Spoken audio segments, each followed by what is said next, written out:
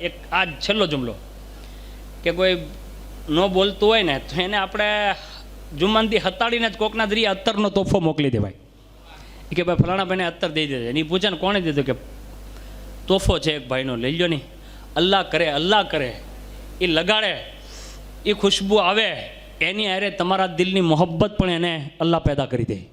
આવું કરાય. એકબીજાને જો આવા તોહફા દીધે રાખશું ને, ખુદ હઝરત ઇમામે હસનને હઝરત અમીરે માવિયા 1 લાખ રૂપિયા દિરહમ તોહફામાં મોકલતા હતા. અને જ્યારે મોકલતા તો એક શામીએ પૂછી લીધું હઝરત ઇમામે હસનને,